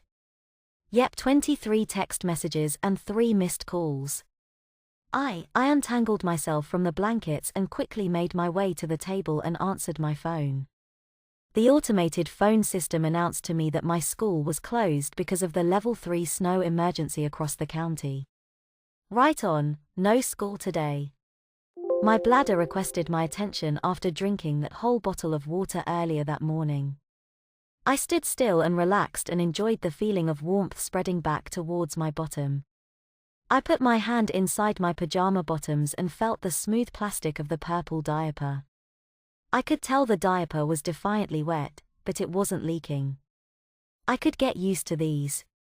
Wait, it's not cold in here. I switched the switch on the wall and sure enough the kitchen light came on. Thank goodness, it's too cold to be without heat for too long. I walked back into the living room just as Ms. Darling was sitting the phone back down on the coffee table. "Looks like I'm not going anywhere today," she said. "Well, I don't have to go to school today, level 3 snow emergency," I said, swaying back and forth slightly. The wet diaper against my sensitive skin without some kind of protective lotion was starting to make me itch. "So it looks like I'm going to get to continue playing mommy, doesn't it?" Ms. Darling said, taking my hand and leading me upstairs. "Yeah," I said excitedly, still somewhat distracted by the discomfort in my diaper area. I really didn't think it was gonna go this long, but God, I'm gonna keep rolling with it here. There are no words to describe this. We walked into the nursery and she gently pushed on my shoulder to get me to lie down on the changing mat. She retrieved the supplies she needed and sat on her knees on the floor in front of me. "You're a little wiggly this morning, anything wrong?" she asked, looking at me. Geez, she sure has the mother, knowing everything, part down pretty well. "This diaper is getting to the uncomfortable point," I said in a small voice. "Oh, mommy can take care of that," she said with a happy voice. She pulled off my pajama bottoms and set them aside. "Oh no, you've got a pretty good rash, sweetie. I forgot the lotion last night, didn't I?" she said after she had untapped the diaper and pulled it out from under me. I nodded. "Oh, I'm sorry, baby girl. How bad does it hurt?" "It's not too bad. I've never had a full-blown rash before, but I'm guessing this is what it feels like," I said, looking up at her. "I've got cream for this, I'll be right back," she said, getting up quickly and walking out of the room. If I was at my apartment now, well, first off, I probably would have frozen my butt off last night. Second, well, I would have been alone again, and so would she. I had always felt I had so much to prove to people, that I didn't need anybody and could do it all alone, but here I was, I needed mommy to make it stop hurting. Surprisingly, I didn't feel weak for needing somebody. I felt fine. I felt like I was allowed to want somebody for comfort, to need somebody for comfort. Is this teaching me to trust people, God? Is that the big picture here? I had always looking for meaning in everything, and this was no exception. My thoughts were interrupted as Ms. Darling walked back into the room with some sort of diaper rash cream. It's been a while since I had a rash myself, so I had to dig a bit, she said while pulling some baby wipes out of the container and starting to gently wipe me. I jumped slightly at her touch, but relaxed. The cold wipe did feel good on my hot skin. She opened the tube and squeezed an amount onto her hand. Alright, now I'm gonna have to do this, because you're not going to be able to see where all the red patches are. Can you deal with that? Yeah, I can, I said, sounding more confident than I felt. I quickly ate the jar of apple glue puree, and looked at her. Now go upstairs and brush your teeth, she said while taking the bowl, spoon, and empty jar into the kitchen. I got up from the table and made my way upstairs to the nursery and got my toothbrush and toothpaste out of my bag and made my way to the bathroom. I brushed my teeth and looked at myself in the mirror. Note to self, brush my hair. I took my toothbrush and toothpaste back to the nursery and put them in my bag. I found my hairbrush and ran it through my hair a few times until I was satisfied. As I put the brush back in my bag, I felt my bladder telling me it was time to go, so I let go. I stood still for a minute as the diaper absorbed everything and then looked down at the front of my pants. They were a little puffier, but not too obvious. I walked back downstairs and into the living room. I sat in the chair from last night and watched a little bit of the news that was on the TV. The electric company was still working to restore power to residences across the city, and people were being told to stay indoors. No problem TV, I can do that. Now I need to do some work on the computer for about an hour or so I want you to go upstairs and play for a while, okay, Ms. Darling said as she lifted me out of the chair and handed me another bottle of water. Okay, no problem, I said, laying my head on her shoulder as we walked. She sat me on the floor in front of the block tower I had built earlier. I took the tower apart and put the blocks away in their box. I put the box back inside the big toy box and dug through until I found some Barbies and Barbie clothes. I had never liked Barbies when I was little, but there were a lot of clothes to dress the dolls with, so I figured why not. I was playing for a while when a new sensation hit me. I didn't need to pee, it was the other thing. Oh, what am I supposed to do? I had done that in my diapers before, but somebody else would be cleaning it up. I don't think I could ever face her after doing something like that. But I can't hold it all day, so what am I going to do? I walked over the table I had set my phone on and looked at the time. Only 8:30 and I'm probably gonna be here all day and for another night. I'm not going to be able to wait. As this thought occurred, tears came to my eyes from sheer embarrassment. I had already been uncomfortable at some points over the past 12 hours, but I was close to the point where I didn't think I could do it. Just the idea of doing that and the person I had worked so hard to impress as a younger teenager taking care of the mess I made. But she did wanna play mommy, and toddlers do more than produce wet diapers, but what if she didn't wanna take it that far? I was hit by a horrible cramp that made me double over and the urge was unbelievably strong. It had never felt like this before, like it was going to happen whether I wanted it to or not. I bet she put something in that nasty oatmeal. I couldn't see her making it. Come to think of it, she kept her back to me the whole time. Well, I hope I'm right. If she stuck something in that oatmeal, she brought this upon herself. I was still standing by the bedside table when another cramp hit me and it was all over. It felt like an explosion of epic proportions. Oh yeah, I was drugged, no question now. My stomach cramped again, more painful this time, and I cried out, doubling over. I started crying knowing what was going to happen next. I finished expelling everything from my lower half, still doubled over holding my stomach. I heard footsteps on the stairs and started crying harder as I stood up straight.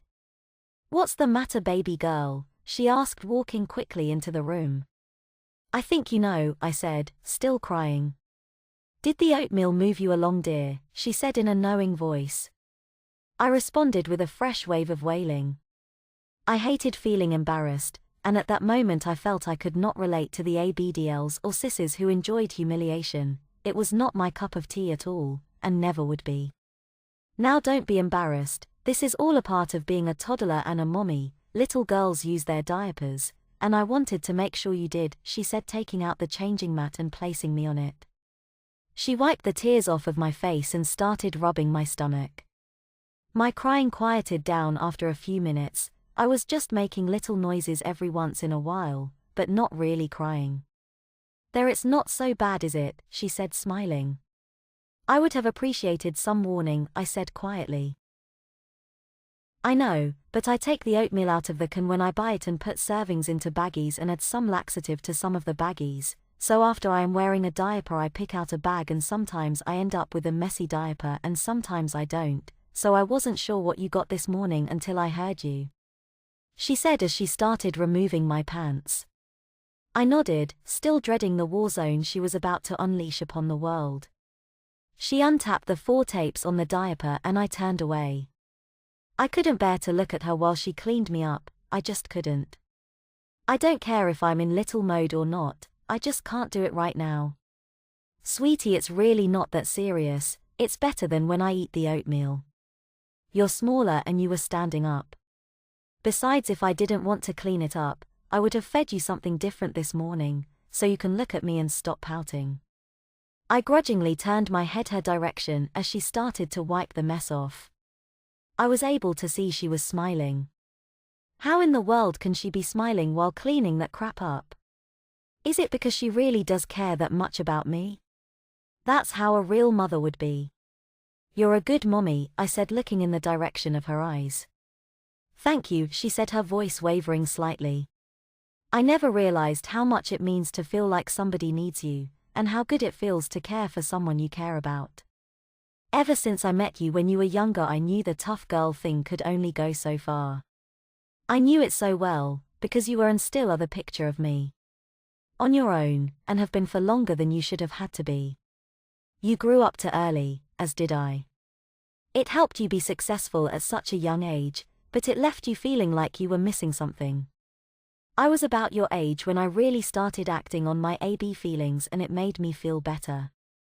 But in the last few years I started to wonder what it was like to take care of a small child, and you've provided me that opportunity, and for that I thank you. She finished cleaning the mess and reapplying the rash cream, then sprinkled on the baby powder. She taped on the new diaper and slid my pants back on my legs. I stood up and she pulled my pants up the rest of the way and fastened them. She took the dirty diaper and placed it in a diaper pail I hadn't noticed until now. She walked out of the room and a few seconds later I heard her washing her hands in the bathroom. She came back in the room, and I looked at her, waiting for her to say something, anything. See, nobody died, and now you're gonna be a little lighter to carry, she said, lifting me up and sitting in the rocking chair. That did the trick, I laughed and relaxed, leaning into her. I felt her stomach relax, almost as if she was exhaling, but she wasn't. I looked up at her, wanting to make sure I wasn't making a mistake. What, you didn't think you were the only one padded today? Just because I'm playing mommy, doesn't mean I'm not wearing diapers. I laughed and lay my head against her chest, listening to the sound of her breathing and heartbeat. We sat there together, warm and content, and both carrying a little less than we were just minutes before. We sat there, unspeaking, for what must have been half an hour. The only thought I had was, damn, she just spewed off my life story in like 30 seconds. I finally broke the silence. So before this weekend, did you ever see me as an AB? She thought for a second before answering. Well, no, you keep it pretty well under wraps. You always had some cute childish qualities that I never pieced together as meaning anything more, but now of course they have more meaning. Like I mentioned, I am pretty small and can fit into some girls' XL clothing, and I used that to my full advantage. I had a girl's coat still, bright purple at that. About half of my shirts were from the girls' department. They looked young, but I always picked something cute, not necessarily immature. I had a girl's pink-footed sleeper I got from Target that was one of my favorite things, but nobody had ever seen that, but that would soon be changing. Can I see your AB wardrobe? I asked. Sure, I've always wanted to show off to somebody, she said, standing up and sitting me in the chair, and walked over to the closet. In the next 10 minutes I was shown more LG clothing than I had ever seen in my life. Dresses with matching tights, shortals with snaps in the crotch, blanket sleepers, and cute sweatpants and sweatshirt sets. Nothing that would necessarily fall into the sissy category, but items looking like they belong to a 2 to 3-year-old girl. I had very little experience with cloth diapering, so I learned a lot that morning. She showed me diapers that used pins, and diapers that used Velcro. I saw cloth diapers with prints, and diapers that were as snow white as my hair. Some needed plastic pants, and some had a plastic cover, so they didn't need plastic pants.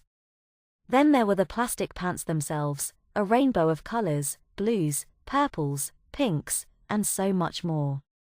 Then there were pants with prints, duckies, froggies, rainbows, stars, my favorite, diggies, kitties, and butterflies, another favorite of mine.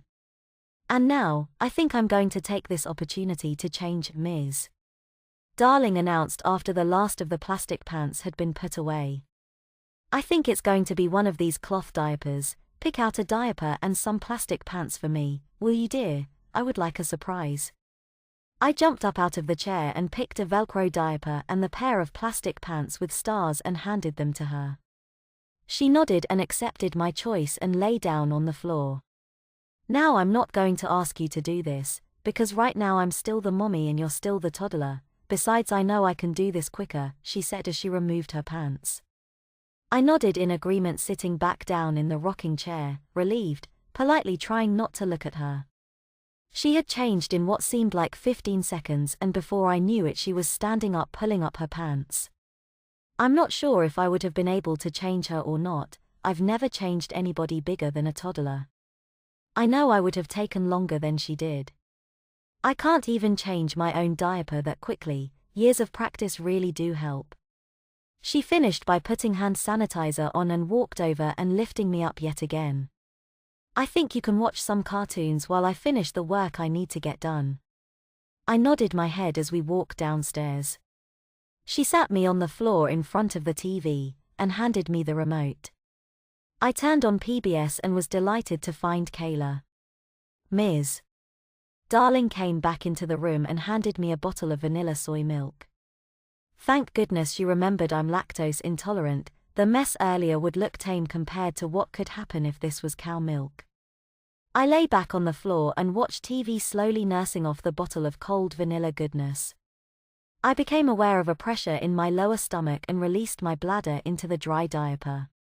The warm flowed down towards my bottom and was absorbed by the thirsty padding. Yep, can't get much better than this. I laid there on the floor watching cartoons, not really thinking about anything. I switched the bottle for my pacifier and laid there for 3 more hours, wetting my diaper once more. I must have been really involved in the TV, because the next thing I knew Ms. Darling was standing above me.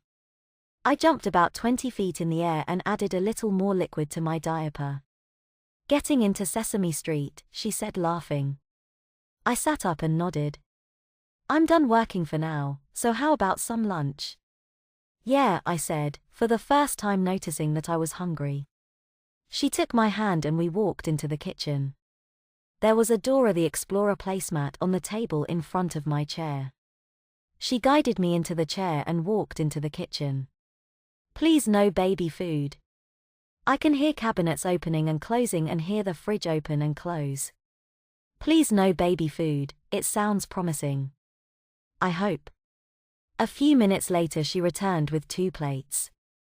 She sat one in front of me and sat her plate across the table from me. On my plate was a peanut butter and jelly sandwich and carrots with ranch dressing to dip the in. Yes. Real food. She went back into the kitchen and came back with 2 cups, an adult cup with water, and a sippy cup with some kind of juice. She handed me the cup and I took a drink. Grape. She sat across the table and I looked up at her, not touching my food. No, it's not drugged, don't give me that look, missy, she said, starting to eat her salad. I quickly picked up my sandwich and started to eat. She continued to eat her rabbit food, and I ate most of what was on my plate. I picked up my juice cup and drank it all and set the cup back down on the table.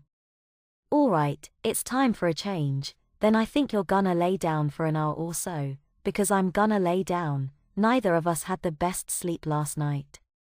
I groaned.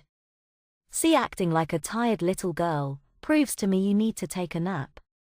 I didn't say anything, just sat there, noticing that I could possibly be a bit tired, but I would never admit it. She took my silence as enough of answer and I was lifted out of the chair. I started to say something and she stuck my pacifier in my mouth. I sighed from behind my pacifier and put my arms around her neck. We walked upstairs and into the nursery.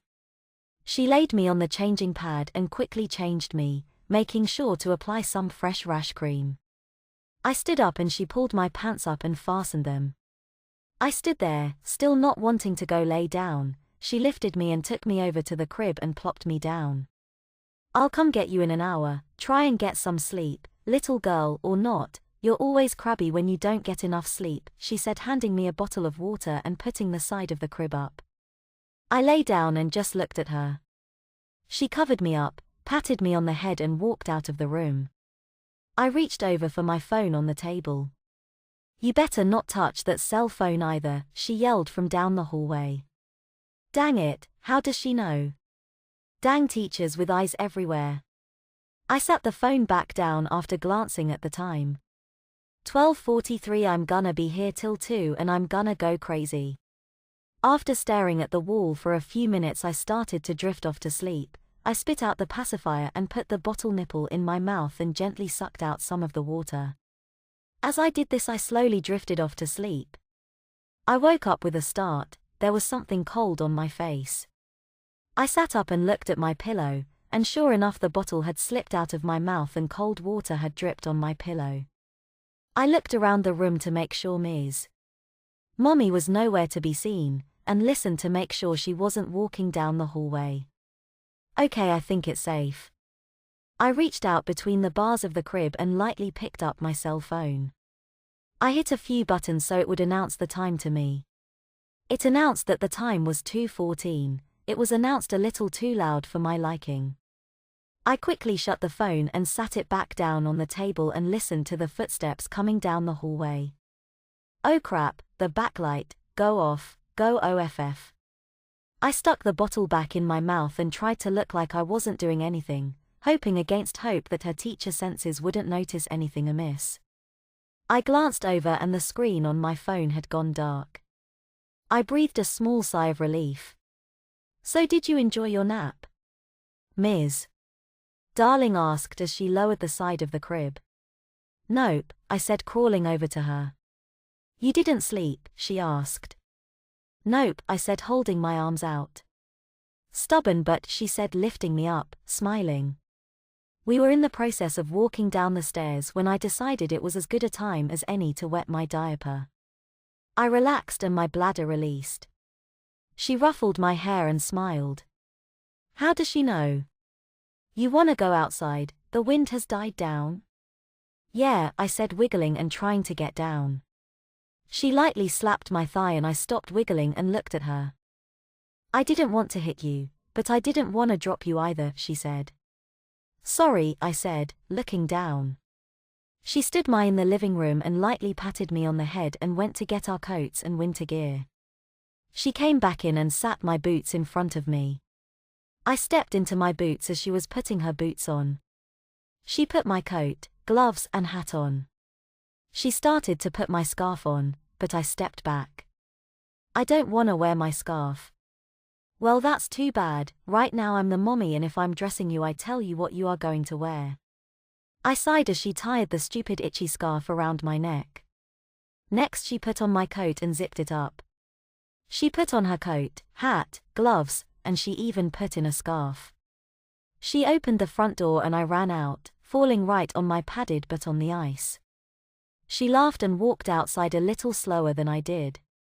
I just sat there for a second, a little stunned.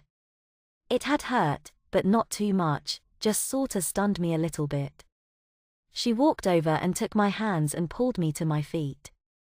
I brushed the snow off my pants and started to walk around in the snow. I wandered around to the backyard and found a nice little hill to roll down. I went to the top of the hill and felt the wind in my face.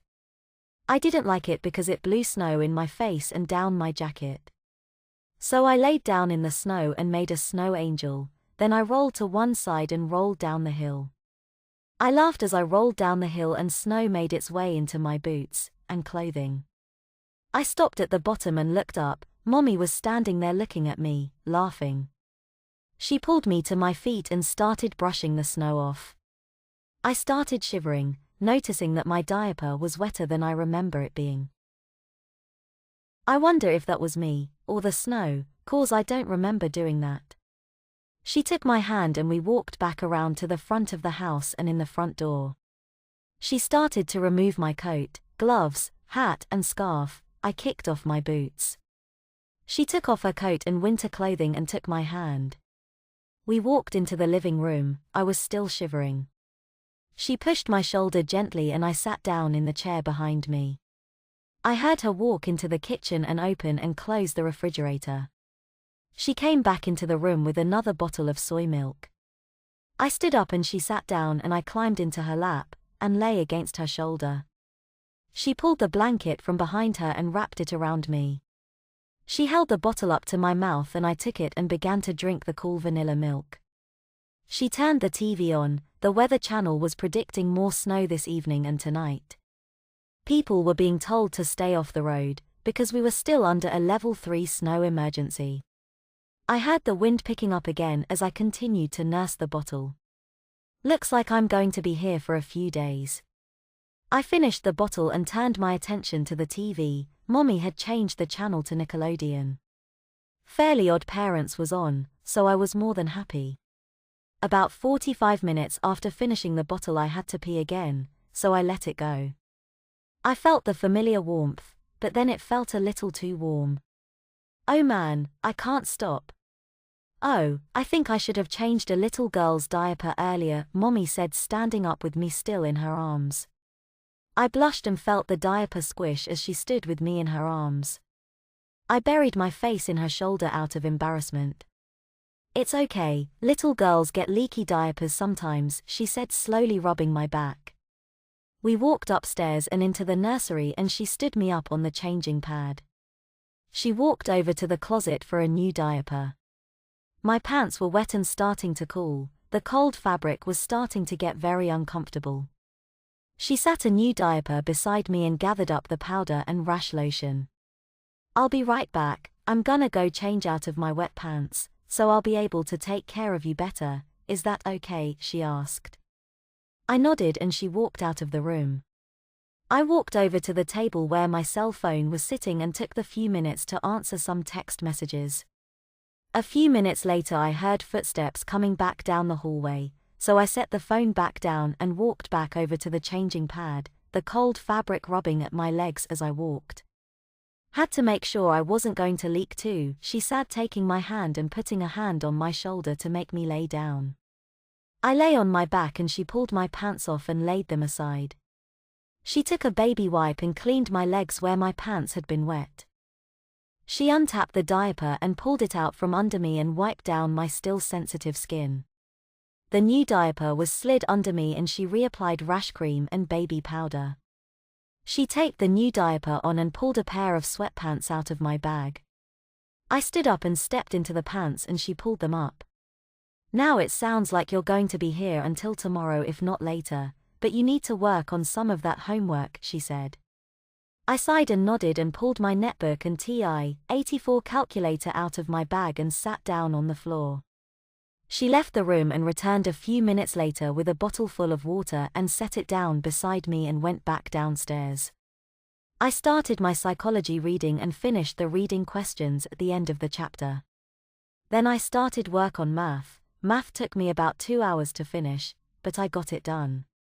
With my homework out of the way, I connected to her wireless network and logged onto my Facebook and chatted it up with a couple of my friends. I could hear noise downstairs, but wasn't really paying attention. At least in our past, and I was still chatting on Facebook. I heard footsteps coming up the stairs. I glanced at the time on the computer screen. 5:43, dang, Facebook is addictive and time-consuming.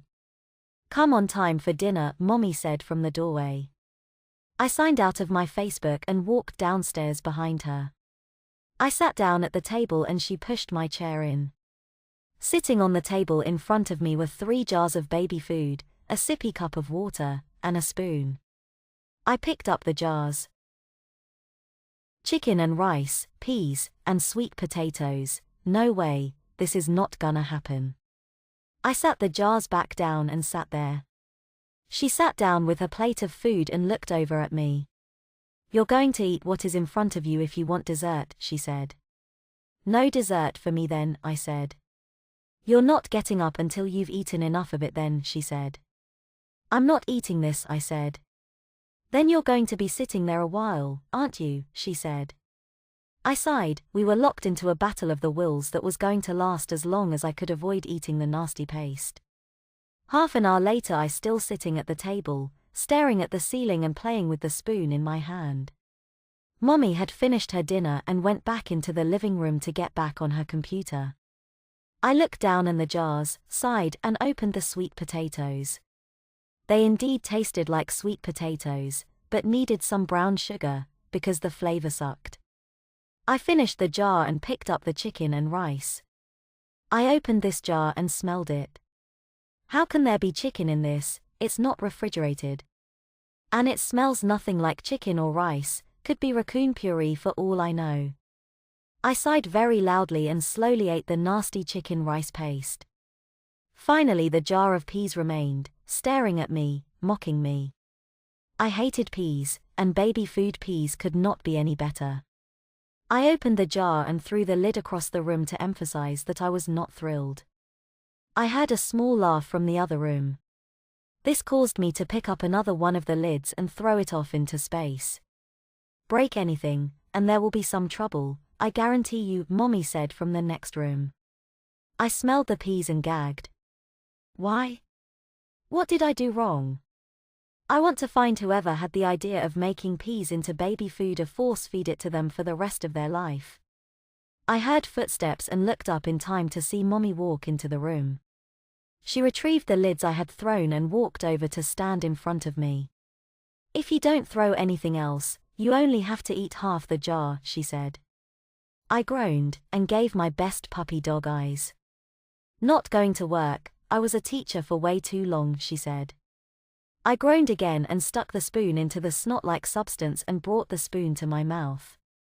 I held my nose with my free hand and for some stupid reason put the spoon in my mouth. It was as if something died in my mouth and had been left there for a month in the August sun. Mommy burst out laughing at the look on my face. "Really, it can't be that bad," she said.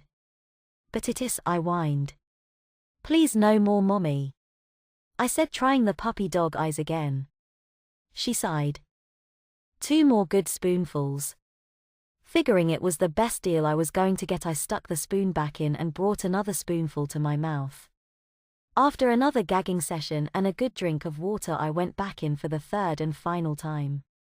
I quickly shoved in the green goop and finished off my cup of water. "Geez, it was like pulling teeth," Mommy said, taking the jars and spoon off the table and walking back into the kitchen.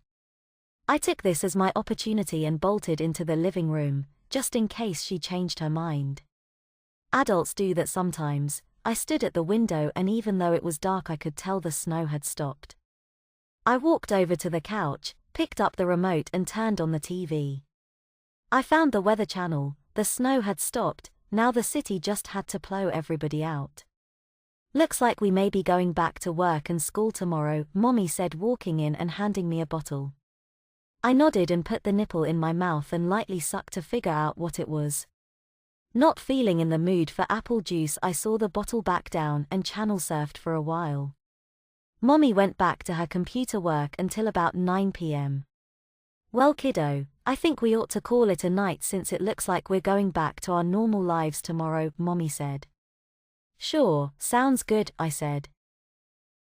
She picked up the bottle I had forgotten about, took my hand and led me upstairs. We walked into the nursery and I laid down on the floor. She pulled off my socks and pants and then pulled me to my feet, then picked up my pajamas and a fresh diaper. "Tomorrow night I'll be back at my apartment diapering myself, and you will be here diapering yourself." Even if we are alone, it feels less lonely because I know somebody that is doing the same thing, I said as we walked down to the bathroom. I know what you mean, kiddo, she said. Can I take a shower tonight, so I can feel cleaner than I do with a bath? I asked. Sure, save us some time and some water, she said. Mommy turned on the water and adjusted the temperature. She pulled my shirt off and sat it on the floor. She then untaped my diaper and taped it to itself. I'll come back when I hear the water shut off, she said, walking out and closing the door. I jumped in the shower and started washing my hair. I had always used my shower time to talk to God, and tonight was going to be no exception. Not the past few days I have been expecting, but I can't complain. You're driving here, not me. I do thank you for everything that has happened here, and thank you for everything that you have done. Please keep us safe as we go about our day tomorrow, and keep all the people safe that are traveling tomorrow in the snow. I pray in Jesus' name, Amen. I rinsed out the shampoo and put in conditioner, then soaked my body. Just enjoying the feeling of the nice hot shower. I rinsed all the soap and conditioner from my body and shut the shower off. I stepped out of the shower and wrapped a towel around my hair, and another around my body. I walked to the sink and brushed my teeth. Mommy walked in just as I was finishing. I laid down on the floor and she unwrapped the towel around my body. She applied baby powder and taped up my last diaper. I stood up and she helped me into my pajamas. She lifted me up and I laid my head on her shoulder as we walked back to the nursery. She laid me in the crib and handed me the bottle from earlier. It has been fun, we will have to do this again sometime. Next time let's try a play date, you kids these days are too attached to your phones and internet. You barely touched those nice toys, looks like I'm going to have to teach you how to play with toys. Mommy said, pulling the blanket up over me and tucking it in. I laughed. It has helped me as well, I have always wanted to know what it feels like to be a mommy, she said, running her fingers through my hair. I smiled up at her and she smiled back. Night baby girl, she said, putting the side of the crib up and walking to the door. Night mommy, I said, putting the nipple of the bottle in my mouth. I heard footsteps retreat down the hallway and then the sound of a gentle wind outside. I reached over for my phone, answered some text messages, and put the phone back on the table. I heard the sound of the shower down the hallway, and listened to the steady sound of the water, and it lulled me to sleep. 1 week later. Hey Kate, how was class today? Ms. Darling asked as I walked into the office. My math teacher is the devil, but otherwise good, I said, shedding my winter clothing. She laughed and turned back to her computer. I walked over to my desk and sat in my chair. I pushed my computer's power button and pulled out the keyboard tray. I gave a small yelp and grabbed the object with such speed and accuracy you would think I was lying on my vision tests. I heard a laugh from across the room. My NUK 5 pacifier wasn't missing anymore. Ms. Darling and I were the only ones in the office, so I got up and went over to her desk. I've been looking everywhere for this thing, I said. I found it last night when I went to get into the crib, it hurts to sit on, she said. I laughed and walked back over to my desk and put the pacifier deep in my purse.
Sissy's bedtime.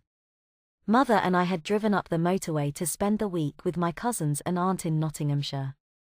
Since my mother began petticoating me a few months ago, this was a rare opportunity to spend some time wearing my boy clothes.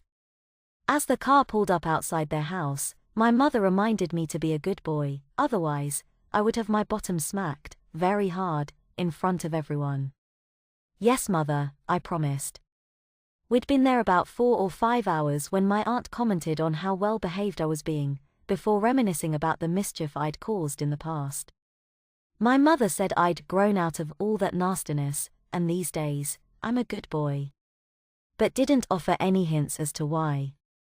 Even though nobody could see them, I never once forgot about the frilly stretchy pink satin I had been made to wear, and with those in mind, I made sure I remained on my best behavior.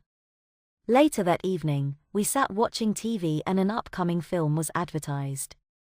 My cousins, Deborah and Sabrina, really wanted to watch it and asked if we could all stay up late. It was almost 9 p.m. and usually I'd go to bed at 10 p.m., the same time as my cousins. The film finished at 11:15 p.m. and, on the condition we all get ready for bed now, then we could stay up late. Deborah and Sabrina cheered, leapt off the sofa and dashed to their room to change into their nighties. Not having unpacked, my mother escorted me to the spare room we'd both be sharing. I glanced around the room and, seeing only a single bed, asked, "Am I sleeping on the floor?" "Yes," my mother replied. "But I got you one of these," she smiled, revealing a candy-pink cylindrical bag. "What's that?" "It's a ready bed," she replied, passing it to me. "Why don't you unpack it whilst I get your nightclothes ready?" I unzipped the bag and removed the ready bed, which is an inflatable mattress and sleeping bag all in one. Unfortunately for me, it had the Disney princesses on it. "Mum, why didn't you get me a boy's one?" I asked, knowing the answer. "Because petticoated boys don't deserve boy things," Mum said in her chirpy, talking down to me voice. "Plus, it matches your nighties," she said as she laid one on the bed. "Oh Mum, why didn't you bring me my pajamas?" "Because you prefer your nighties," she replied. "But, if I wear that they'll know," I pleaded. "Well, all your gym jams are just as pink and prissy," Mum reminded me. "I meant my old boys' pajamas." "You don't wear boys' pajamas anymore, Peter. You know the rules," she said. I knew not to argue too much these days, so as usual, I just shut up and put up. After pumping up my princess-ready bed, I swallowed my pride and began to remove my clothes. Mother seemed to relish getting me ready for bed, as if my shame was her drug, a nightly fix she needed, no matter what. Although used to the routine it was, until now, between me and my mother, soon my aunt and cousins would bear witness to a petticoated boy at bedtime. I couldn't help but shed a handful of tears as she got me ready for bed, garment by humiliating garment. His tears dried up, a trembling Peter is escorted back to the sitting room by his mother. The girls each wear their casual, almost androgynous nightclothes. Sabrina's plaid nightie could easily pass as a boy's nightshirt, and Deborah's grey pajamas bore no girly details or patterns. Peter's nightclothes, on the other hand, are as girly can be. Short puffed sleeves, a large satin bow around the lace-trimmed collar, no less than 4 layers of petticoats. On his feet, a dainty pair of baby pink ballet slippers, each adorned with a white satin bow. The front of his nightdress is decorated with a picture of Aurora from Disney's Sleeping Beauty under a crescent moon with the words "Princess Dreams" printed in ornate italic lettering. There is nothing even remotely androgynous about Peter's nightclothes. From the tips of his toes to the tops of his shoulders, his as girly can be. Peter watched his cousin's jaws simultaneously dropped as they cast their eyes over him, a pink and white blancmange perched on a pair long, thin, pale legs. The cherry on top being their cousin's bright red face. "That's a lovely nightie, Peter," his aunt said with a sarcastic smile. "And those slippers too. You look adorable." "Thank you," Peter meekly murmured. "Why are you wearing a girl's nightie?" Deborah asked through the widest grin. Sabrina hid her giggles behind her hand, before saying, "That's not a girl's nightie, that's more like a baby's nightie." 3 weeks of petticoating. 3 weeks of secrecy. Now the proverbial cat is out of the bag, and that very same cat has got Peter's tongue. He just stands silent and shy as his cousins sit grinning and giggling at him. "Move up, girls, and let Peter sit down," his aunt said. The girls shifted to each end of the sofa, and a petrified Peter sat between them. His voluminous yet short nightdress filled the space between the two girls but left his pale thin legs fully exposed. "You've shaved your legs," Sabrina, the elder of the two girls, said. Peter didn't reply. He couldn't reply. He just shifted nervously in his nightie, trying and failing to at least cover a bit of his lap with it. "Why is he so girly, Auntie Pat?" Deborah asked his mother. "Because it's the only way he can behave himself," Peter's mother replied. "He never gives any cheek or answers back when he's petticoated. Don't you, Peter?" All eyes looked at Peter. He gulped and shook his head. "I discovered that the only way he can be a good boy is to dress him as a girl," his mother explained to his gobsmacked cousins. "We all know that girls are better than boys, so it makes perfect sense when you think about it," she added as the girls grinned and nodded. "Does he wear dresses too?" Deborah asked. "Of course, every day," his mother replied. "Except for school," she paused and smiled at her son. "There he can wear his boy clothes so long as he doesn't complain about wearing his girl clothes at home," she told her nieces. "He was dressed as a boy today though," Sabrina pointed out. "Well, he did have some girl's clothing on, his mother replied. "Didn't you, Peter?" He nervously nodded as all eyes turned on him once more. "Does he wear knickers?" Deborah asked, sniggering at the thought of it. "Girls' knickers?" "Of course he does," his mother replied on his behalf. "Do you like them?" Peter shook his head, but kept his eyes fixated on his knees. "Of course you do," his mother insisted. "He pretends he doesn't because he doesn't want people thinking he's a sissy." "I'm not a sissy," Peter muttered. "Of course you're not," his mother said reassuringly. "But you are very pretty, far too pretty for boring boys' clothes. Did you bring any with you?" Sabrina asked. "Dresses? I mean." Peter gulped and looked at his mother, as she did his packing. "No," his mother replied.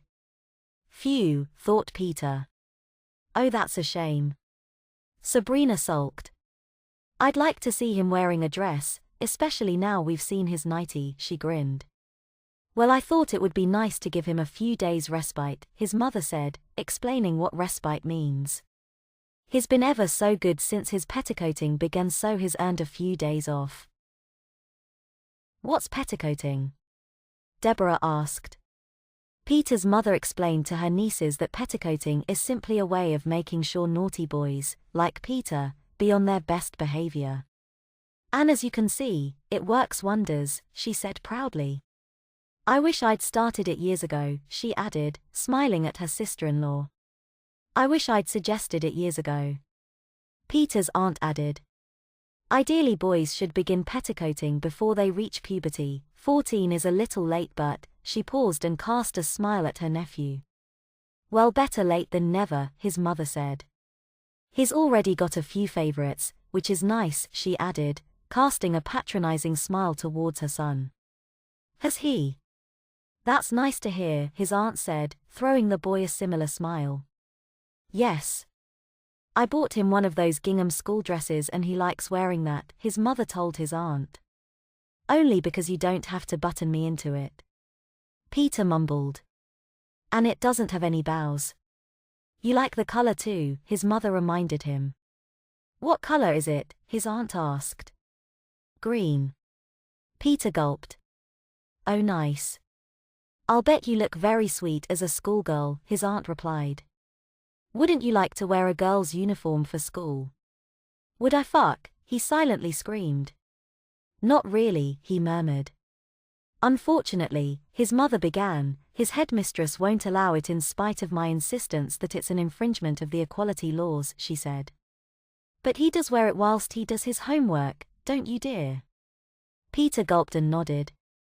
I think all boys should have to dress like girls, Deborah said.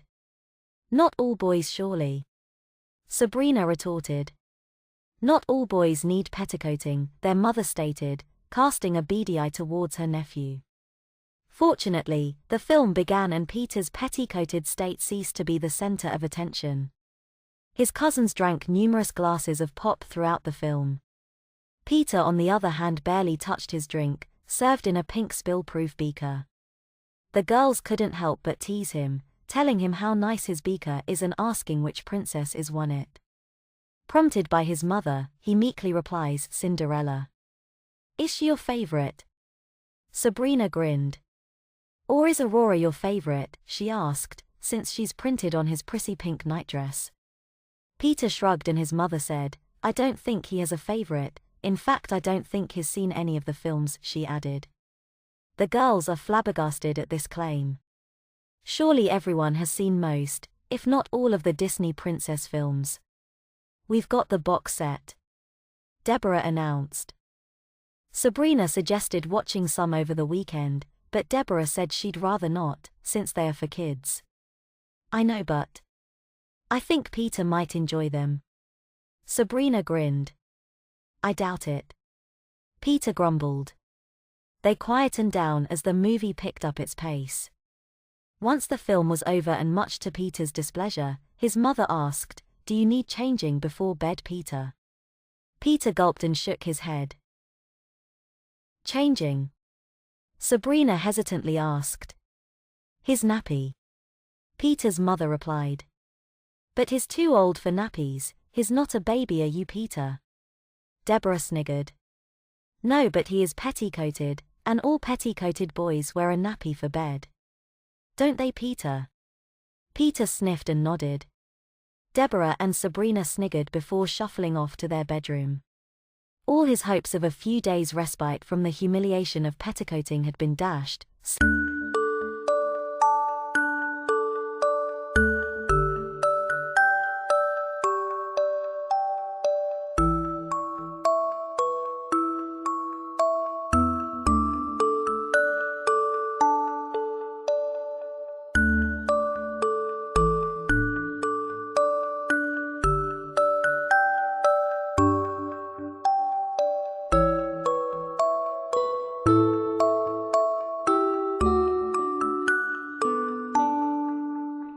Bedtime means bedtime.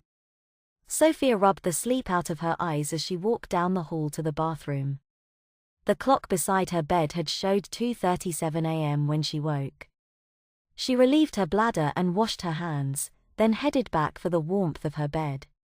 Out of habit, she glanced down the hall toward Janet's room. She stopped and peered at the door more closely, squinting as her eyes again became accustomed to the dark. Damn it, she said to herself. Janet's light was on, after she had warned her 3 times to go to bed and stay off that computer.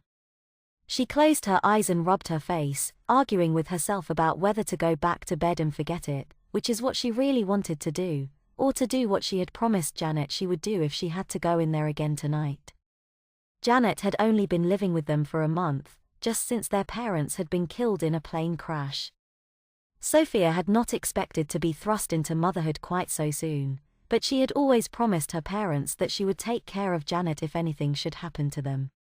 Besides, their nearest uncle was thousands of miles away and Sophie couldn't bear the thought of being separated from her sister.